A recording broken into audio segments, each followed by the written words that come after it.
오늘 예배를 통해 함께 은혜 받으실 하나님의 말씀은 마가복음 14장 1절에서 11절의 말씀입니다. 마가복음 14장 1절에서 11절의 말씀을 교독하도록 하겠습니다. 이틀이 지나면 유월절과 무교절이라 대제사장들과 서기관들이 예수를 흉계로 잡아 죽일 방도를 구하며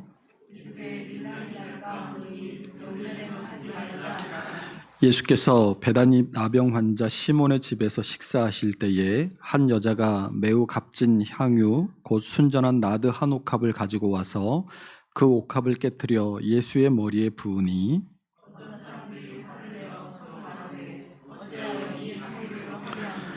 이 향유를 300데나리온 이상에 팔아 가난한 자들에게 줄 수 있었겠도다 하며 그 여자를 책망하는지라.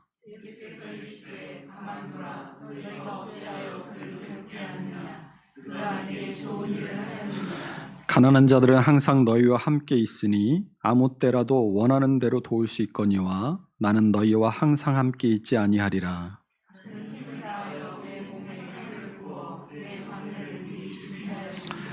내가 진실로 너희에게 이르노니 온 천하에 어디서든지 복음이 전파되는 곳에는 이 여자가 행한 일도 말하여 그를 기억하리라 하시니라.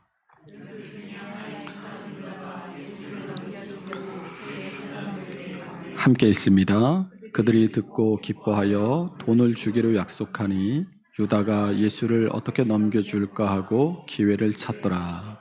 아멘. 여러분, 오늘 우리가 지금 함께 읽은 본문의 말씀을 구조적으로 좀 나눠서 한번 보시겠습니다. 볼펜 있으신 분들은 이렇게 한번 표시하셔도 될 것 같아요. 오늘 본문을 구조적으로 좀 분류를 해보면 1절과 2절에 유대 종교 지도자들의 흉계가 나오죠. 그리고 3절에서 9절에는 우리가 지난주에 살펴본 말씀으로 마리아가 예수님의 머리에 향유를 부은 사건이, 그리고 10절과 11절에는 다시 가룟 유다의 흉계가 나옵니다. 이런 구조는 이 마가복음에 자주 등장하는 이 샌드위치 구조라고 하는데, 이 A와 A 다시 사이에 B가 위치하는 이런 샌드위치 구조의 특징은 이 가운데, 그러니까 B 부분에 이 말씀의 핵심이 있다라는 특징을 가지고 있습니다. 오늘 본문의 가운데, 그러니까 B에 해당하는 내용에는 마리아가 예수님의 머리에 향유를 부은 사건이 등장하죠. 마리아가 예수님의 머리에 향유를 부은 사건의 핵심이 뭡니까? 8절에 나와요. 우리 8절을 같이 읽어볼까요? 그는 힘을 다하여 내 몸에 향유를 부어 내 장례를 미리 준비하였느니라. 예수님의 장례를 준비했다라는 겁니다. 사람들이 아무리 길을 쓰고 막아서고 또 반대하고 방해해도 하나님의 때는 하나님께서 계획하신 정확한 때에 반드시 오게 되어 있습니다. 이것을 섭리라고 해요. 우리를 구원하시기 위해 창세전에 계획하신 하나님의 구원의 섭리가 예수 그리스도의 십자가 사건을 통해서 반드시 성취될 것입니다. 인류 역사 가운데 얼마나 수많은 변수들이 있었겠어요. 그러나 하나님의 구원 섭리는 이런 인류 역사의 모든 변수들 속에서도 변함없이 예수 그리스도를 향해 흘러왔습니다. 자, 이것이 오늘 본문의 핵심이에요. 그러니까 이 1절과 2절 그리고 10절과 11절에 A와 A 다시가 나오는 이유가 무엇이겠어요? 우리 1절과 2절을 잘 보십시오. 지난 시간에도 이 대제사장들과 서기관들이 예수를 잡아 죽일 방도를 구하면서 회의를 했는데 그때 결정된 게 두 가지라고 했죠. 뭘 결정했어요? 첫 번째는 예수를 잡아 죽일 것을 결의했죠. 두 번째는 명절에는 하지 말자라는 결의를 했습니다. 본문 아래에 있는 A 다시에 해당하는 A 다시 밑에 있는 이 12절 말씀을 한번 보십시오. 우리 12절을 보면 무교절의 첫날 곧 유월절 양 잡는 날에라고 되어 있습니다. 이 무교절이라는 것은 하나님께서 이 애굽에서 종살이하던 이스라엘 백성을 구원하실 때 이 떡을, 이 떡반죽 그릇에 있는 떡을 미처 발효시킬 시간도 없이 급하게 애굽에서 나와야 했던 일을 기념하는 것이 이 무교절 절기입니다. 이 무교절은 일주일간 지키는데, 무교절 일주일을 지키고 나서 그 다음 날을 유월절로 지켜요. 그러니까 방금 이 2절에서 유대교 지도자들이 명절에는 하지 말자라고 한 그 명절이 바로 이 무교절에서 유월절로 이어지는 이 절기를 이야기하는 것입니다. 이 유대 지도자들이 명절을 피해서 예수를 죽일 것을 계획한 이유는 본문 2절에서도 얘기해 주는 것처럼 밀란이 날까 두려워서였습니다. 유대 지도자들이 밀란을 두려워한 이유는 두 가지였어요. 첫 번째는 수많은 유대인들이 예수님을 메시아로 믿고 있었고, 혹 메시아까지는 아니더라도 예수님을 위대한 랍비로는 여기고 있었기 때문입니다. 당시 예루살렘의 인구가 평소에는 10만 명 정도로 추산되었는데, 이 절기, 특별히 유월절에는 이 인구수의 2배가 넘는 숫자가 유월절을 지키기 위해 예루살렘으로 몰려들었습니다. 이 유대교 역사가였던 요세푸스의 기록에 의하면 네로 황제 당시에 유월절 절기를 지키기 위해서 예루살렘에 모인 사람의 숫자가 270만 명이었다라고 기록하고 있습니다. 물론 학자들은 이 요세푸스의 기록이 과장된 것이다라고 말하기는 하지만, 그럼에도 불구하고 이 유월절에 얼마나 많은 유대인들이 예루살렘으로 모여들었는지는 분명해 보입니다.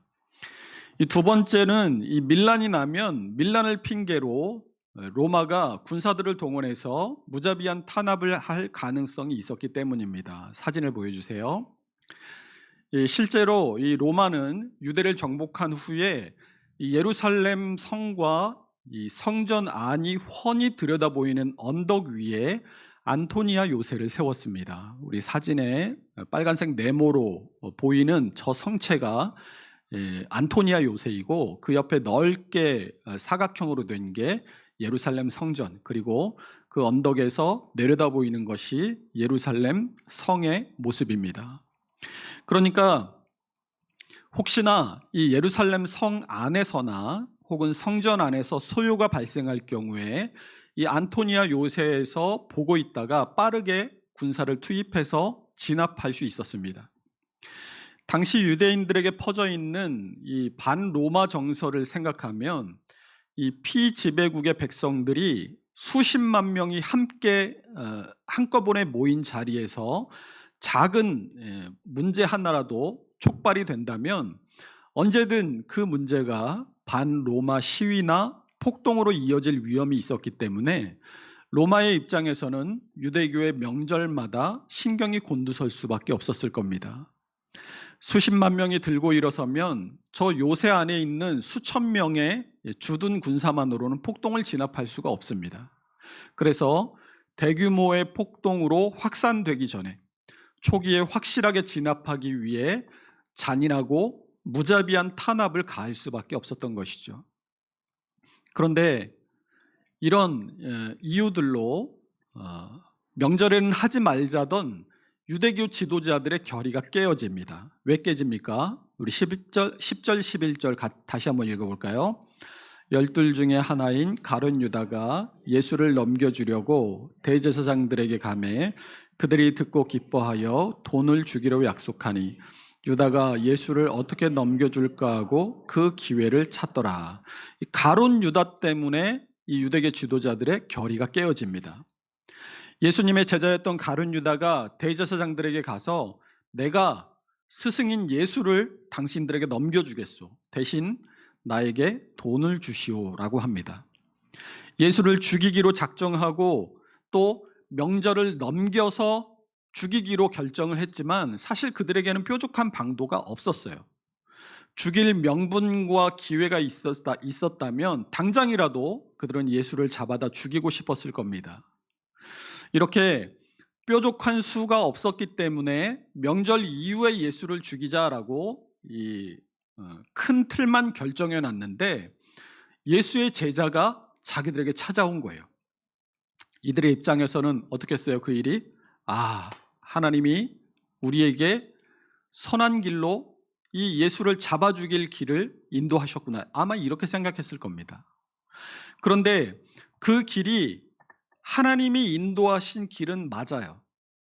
그러나 다만 그들을 악한 도구로 사용하셨다는 것이 다릅니다. 하나님의 구원의 계획, 예수 그리스도를 십자가에 내어주는 일에 유대교 지도자들이 그 도구로 쓰여졌어요. 하나님은 당신의 계획을 사람을 통해서 이루어 가시는데 선한 일에도 사람을 쓰시고 악한 일에도 사람을 쓰십니다. 그러면 하나님의 일에 쓰임 받는다면 그 일이 무조건 선하겠습니까? 그렇지는 않다라는 거예요. 하나님의 일에 내가 무조건 쓰임 받기만 하면 좋은 것이 아니라 하나님의 사람들은 선한 사람으로 하나님께서 하시는 선한 일에 사용되는 사람들이 되어야 할 줄로 믿습니다. 가룟 유다를 보세요. 하나님의 섭리의 도구로 사용된 것에는 분명합니다. 그렇지만 그는 영원히 예수를 판 인물로 기록되고 있어요. 본디오 빌라도는 어떻습니까? 그가 아무리 예수를 넘겨주지 않기 위해 애썼다라고 하더라도 그는 지금도 사도신경에서 본디오 빌라도에게 고난을 받으사라고 예수를 고문하고 십자가에 내어준 인물로 사람들의 입에 오르내리고 있습니다. 그런데 마리아를 보십시오. 마리아는 어떻게 기억되고 있어요? 9절 보세요. 내가 진실로 너희에게 이르노니 온 천하에 어디서든지 복음이 전파되는 곳에는 이 여자가 행한 일도 말하여 그를 기억하리라 하시니라. 복음이 전파되는 곳마다 마리아의 헌신과 선행이 기억되고 있습니다. 여러분이 하나님께 여러분이 하나님에게 쓰임 받고 사람들에게 기억된다면 어떤 사람으로 쓰임 받고 어떻게 기억되고 싶으십니까? 가룟 유다나 본디오 빌라도 같은 사람으로 쓰임을 받고 이름을 남기기 원하십니까? 아니죠. 당연히 마리아와 같은 사람으로 기억되고 마리아와 같은 사람으로 쓰임 받고 싶으실 겁니다. 신약에서 이 가룟 유다와 정반대되는 인물이 바로 사도 바울입니다. 가룟 유다는 예수님의 제자였다가 예수님을 팔고 양심의 가책을 받아 목을 맸어요. 그러나 사도 바울은 예수님과 예수 믿는 사람들을 핍박하다가 예수님을 만나서 주님을 위해 살다 목베임을 당했습니다. 비록 예수님의 대적자로 살고 많은 믿는 사람들을 핍박하고 죽이는 데 앞장섰지만 그가 하나님께 붙들리자 하나님의 도구로 사용되지 않았습니까? 이 가룟 유다와 사도 바울의 두 가지 차이점이 있어요. 첫 번째는 예수님을 인격적으로 만났는가의 차이입니다. 가룟 유다는 3년 반이나 예수님을 따라다녔지만 예수님이 하나님의 아들이심과 자신의 구주 되심을 믿지 못했어요. 그러나 사도 바울은 다메섹 도상에서 빛으로 만난 예수님이 하나님의 아들이심과 자신의 구주 되심을 깨닫게 됩니다. 두 번째는 회개의 차이예요. 가룟 유다는 스승을 은 30에 판 일에 가책이 되었어요. 만약 그때 회개했더라면 가룟 유다의 인생은 사도 바울과 같은 인생이 되었을 겁니다. 그런데 회개하지 않았어요. 회개 대신 목을 맵니다. 여러분 한번 생각해 보십시오. 예수님이 어디 있는지를 알려준 죄하고 예수님을 나는 모릅니다라고 3번 부인한 죄 중에 따져본다면 어느 죄가 더 큰 죄겠어요? 혹은 예수 믿는 자들을 핍박하고 죽이는 일에 앞장선 일하고 비교해 본다면 예수님이 어디 있는지를 가르쳐준 일이 그렇게 큰 일처럼 느껴지십니까? 그런데 차이가 뭐예요? 회개의 차이라는 거예요. 예수님을 3번이나 부인한 베드로도 다시 베드로를 찾아오신 예수님께서 기회를 주시자 회개하고 주님을 위해 살았습니다. 빛이신 예수님을 만난 사도 바울도 3년 동안 고향에서 칩거하면서 자신이 그동안 지은 죄를 철저히 회개하고 하나님의 사람으로 이방인을 위한 선교의 도구로 그 평생을 들였어요. 여러분, 어떻게 해야 하나님의 선한 도구로 우리가 사용될 수 있겠습니까? 하나님의 일이 무엇인가를 항상 생각하시면 돼요. 하나님의 일은 목적도 선하고 과정도 선하고 결과도 선해야 합니다. 그게 하나님의 일이에요. 그런데 좋은 목적, 선한 목적으로 일은 시작했는데 그 과정이 선하지 않아요. 뭐로 가도 서울로만 가면 된다는 식으로 좀 불법도 좀 모른 척 눈 감고 짜웅도 좀 하고 하나님의 일이니까 하는 식으로 양심의 가책도 좀 눌러요.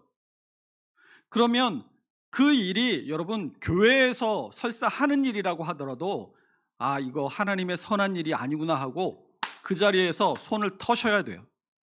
그때 돌이켜야 악한 일의 도구로 사용되지 않을 수 있습니다. 본문 4절과 5절을 보세요. 어떤 사람들이 화를 내어 서로 말하되 어찌하여 이 향유를 허비하는가? 이 향유를 300데나리온 이상에 팔아 가난한 자들에게 줄 수 있었겠도다 하며 그 여자를 책망하는지라. 오늘 이 마가복음 본문에서는 어떤 사람들이 화를 냈다라고 되어 있는데 마태복음 26장에는 8절에서 마태복음 보여주세요. 마태복음 26장에는 8절에서 제자들이 화를 냈다라고 나옵니다. 그런데 같은 내용을 기록하고 있는 요한복음 12장 4절을 보면 제자 중 하나로서 예수를 잡아줄 가룟 유다가 말하되라고 이 가룟 유다가 마리아에게 화를 냈다고 되어 있어요. 그리고 그 이유에 대해서도 그가 도둑이었기 때문이라고 말해줍니다. 우리 요한복음 12장 4절에서 6절 말씀 같이 읽어보겠습니다.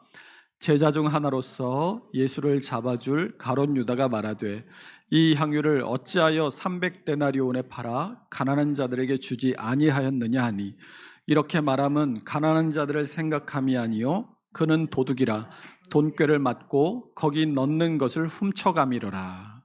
이 가룟 유다는 평소에도 사람들이 헌금한 돈 그리고 예수님과 제자들이 사역을 하면서 필요한 경비 가운데 일부를 자기 주머니에 슬쩍 하던 사람이었어요.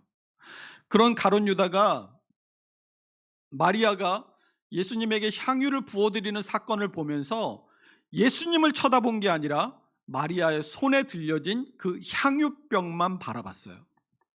마리아가 붓는 향유를 보면서 왜 마리아가 예수님에게 향유를 부을까?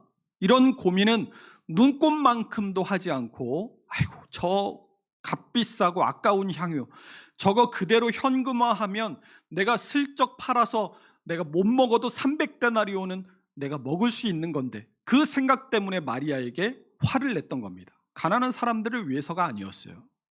자, 잘 보세요. 가룟 유다가 마리아에게 화를 내면서 300데나리온을 얘기했죠. 가룟 유다는 이 두고두고 300데나리온이 이 머릿속을 떠나지를 않았어요. 예수님께서 마리아의 헌신과 자신의 십자가 고난과 장례에 대해서 말씀하실 때에도 가룟 유다는 오직 300데나리온 그것만 생각했습니다. 저거 내 돈인데 저거 어떡하지? 그리고 대제사장을 찾아간 거예요. 내가 예수님 넘겨주면 나한테 얼마 줄래? 마가복음에는 11절에서 돈을 주기로 약속했다라고만 되어 있지만 마태복음 26장을 보면 정확한 액수가 나옵니다. 마태복음 26장 14절 16절 같이 읽어봅니다.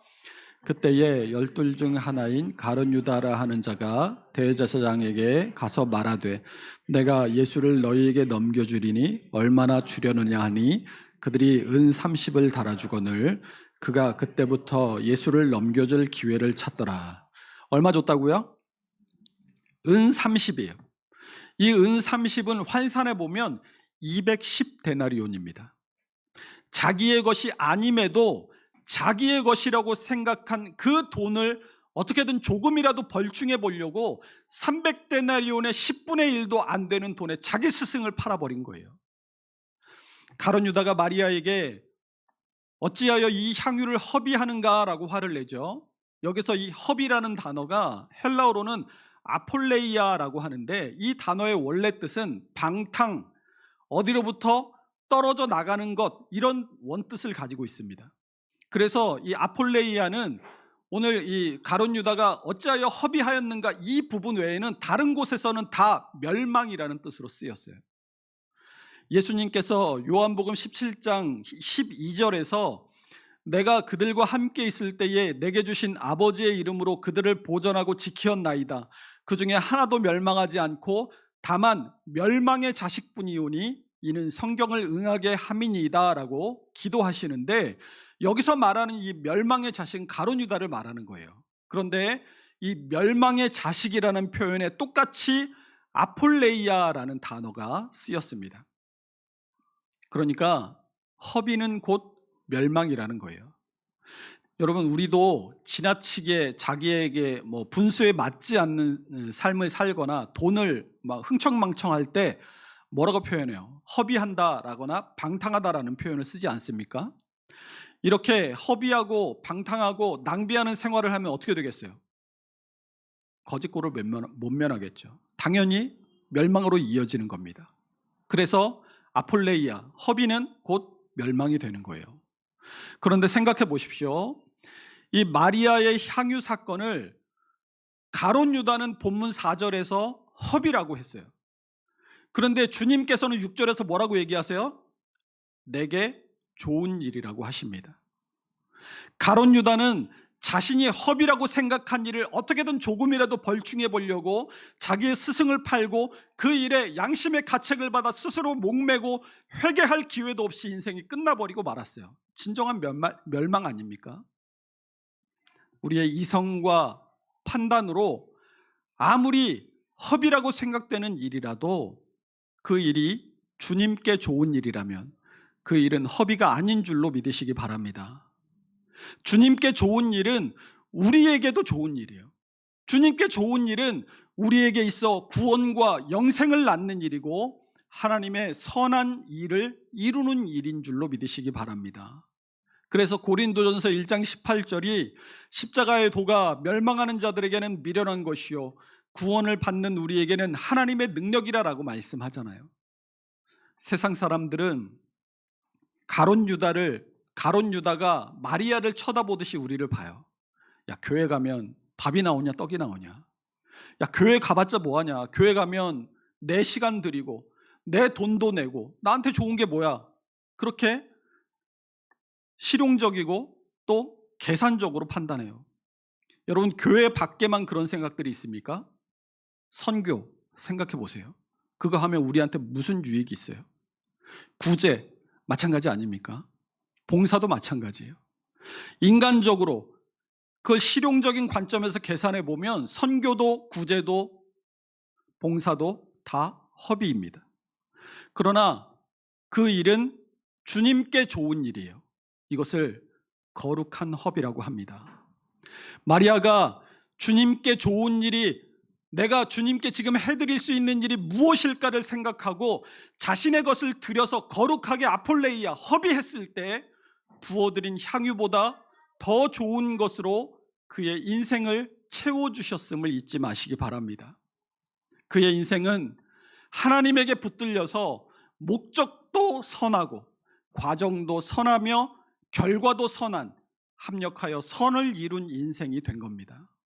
그러나 가룟 유다는 자신의 것이 아닌 것에 집착해서 어떻게든 그것을 조금이라도 벌충해 보려고 했다가 자기의 인생을 아폴레이아하고 말았어요. 멸망에 이르고 말았다는 거예요. 하나님께 붙들려서 선하지 못한 목적으로, 선하지 못한 과정을 거쳐 그 결과도 선하지 못한 멸망에 이르는 인생이 되어버리고 말았습니다. 하나님의 구원의 섭리는 우리의 어떠함과 상관없이 반드시 성취됨을 믿으시기 바랍니다. 우리가 어떠하든지 하나님의 구원 섭리는 이루어져요. 그러나 그 섭리의 큰 물줄기 안에서 그 안에 살아가는 우리 개인의 역사는 거룩한 허비가 될지 멸망하는 허비가 될지는 우리 각자의 선택에 달려 있는 겁니다. 나 없이는 안 되겠지. 그게 아니라 나 없어도 하나님의 섭리의 강은 흘러간다는 것을 인정하셔야 돼요. 교회도 마찬가지예요. 나 없으면 교회 안 돌아가겠지. 천만에요. 그런 거 없습니다. 저는 제가 없어도 우리 교회는 하나님의 섭리 안에서 날마다 은혜로 성장하고 부흥할 줄로 믿습니다. 저 없어도 돼요. 여러분도 다 마찬가지예요. 여러분 없어도 하나님의 교회는 멸망하지 않습니다. 우리에게 그런 마음이 있을 때 우리는 더 겸손한 마음을 갖게 되고 주님께 좋은 일이 무엇일까를 마리아처럼 생각하고 그것을 찾아 행하게 되어 있어요. 그러나 나 없으면 안 된다는 마음을 가지고 있으면 그 생각이 우리를 더 교만하게 만들고 주님께 좋은 일이 아니라 내 생각에 좋은 일로 반드시 흘러가게 되어 있습니다. 그 결국이 어떠하리라는 것은 가룟 유다의 인생을 통해 여러분 교훈 받으셔야 돼요. 우리는 하나님의 구원의 역사라는 대세를 거스를 수 없습니다. 바꿀 수 없어요. 그러나 하나님의 그 구원의 역사 안에서 내가 선한 도구요, 거룩한 도구로 쓰임받는 거룩한 허비의 인생을 살 것이냐, 악한 도구로 쓰임받는 멸망에 이르는 허비의 인생을 살 것이냐는 선택할 수 있습니다. 우리 모두가 가룟 유다의 길을 버리고 마리아의 길을 따라 거룩한 허비를 주님을 위한 일로 여기고 하나님의 선하고 거룩한 도구로 쓰임받을 수 있는 복된 믿음의 사람들이 다 될 수 있으시기를 주님의 이름으로 축원합니다. 기도하겠습니다.